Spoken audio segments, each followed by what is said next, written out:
What's up everyone, Subterranean here, and today we're going to learn how to make this effect.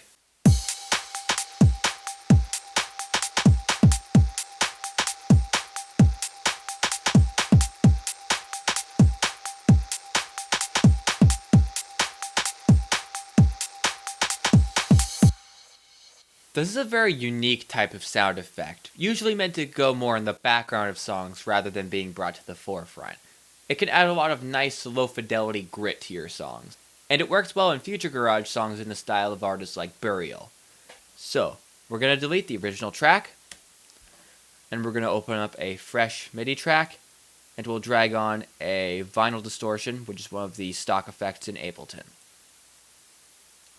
Now we'll go to the crackle, and we'll turn up the volume. Doesn't really matter where we turn the volume up to, as long as it's not clipping. And now let's turn up the density a little bit. Maybe somewhere around 22. That should be good. Now you've probably noticed that the vinyl distortion doesn't really have a lot of control with it. It plays in a random pattern that you can't affect in any way, and unless you mute the sound or turn the volume up and down, you can't really start and stop it. We're going to fix that by creating a new audio track. Let's mute the drums so that doesn't get in the way. And now we'll go to the recording panel and change it from external in to our MIDI track, which is 7 MIDI. Now we'll arm it for recording. And now let's turn our MIDI back on, because I muted it so I could talk easier. And now let's record. We don't need to record too much, just a small little piece, something like this. Now we'll delete this track because it's no longer of use. Now the first thing we're going to do with this bounce down audio file is pretty interesting. We're going to take parts of the sound where it has clicking and popping sound effects, and we're going to morph those into sort of a rhythm by cutting the sound up. Let's zoom into the timeline so we have a more accurate way of cutting things up. And we're going to go for any section of audio where you can see sort of a little peak that almost looks like a small kick drum. I already see a good one right here. Let's actually increase the volume of this a little bit so the peaks are a little bit more easy to see. There we go. Here's a peak, and we'll cut that out. And then we'll isolate this part. I see another good peak right about here. And I'm not going to be too intricate about making a rhythm with this. I'm just doing this as an example. There's another peak, and I think that's good. So now we've got parts of the audio with popping sounds, and now we'll arrange these into sort of a rhythm. Maybe something like this. And then we'll take that and copy it over a bunch of times. And here we have our pattern.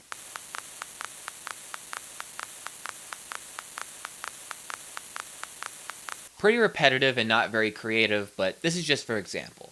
Now the sound so far is pretty bland. There's not really any tonality to it. So what we're going to do is we're going to get an EQ8, we'll drag it on.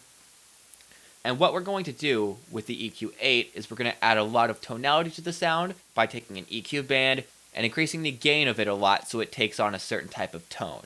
For some sounds this would sound really bad and it would be very resonant and maybe tinny or muddy, but because this is a very quiet sound already with no real tonality, it actually sounds very good. We're just going to use this third EQ band. It doesn't matter which band you use as long as we have it on this little default curve. And if you're making a track, I would suggest setting the frequency to the key that your song is in.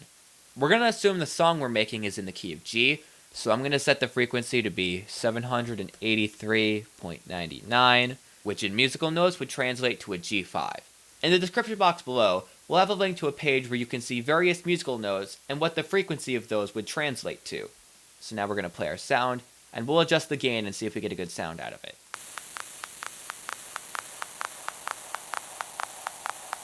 I think we'll put it all the way up at 15 decibels, and now we'll do the same thing with the quantize.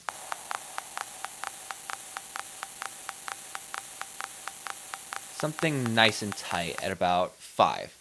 This is sounding a lot better, but it's still a little bit too subtle. So we're going to grab another EQ8, and we're going to duplicate these exact settings. We'll set the frequency to 784, we'll put the gain at 15, and we'll put the quantize at 5.02. And now the tonality is a lot more noticeable. We're going to do a couple more adjustments with our second EQ8. Let's cut out some of that unnecessary low end by taking our first EQ band and changing it to a low cut times 4. And now we'll play with the frequency knob and see what we get. Somewhere around maybe 625 hertz.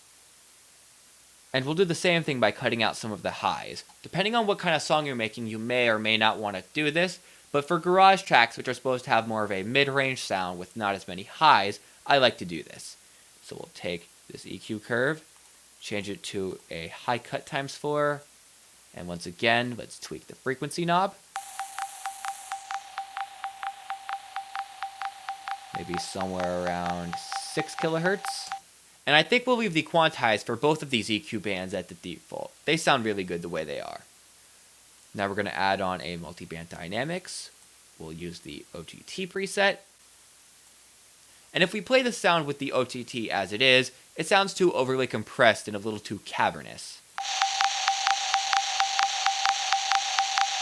So we're going to change this by going to the amount and we're going to drag it down.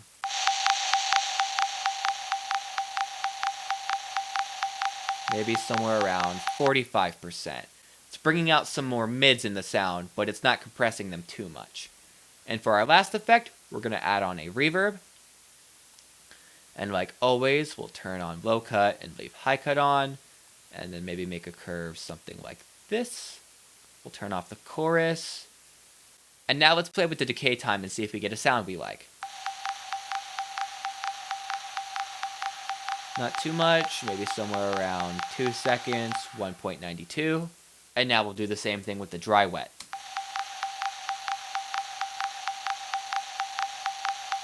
Maybe about 28%.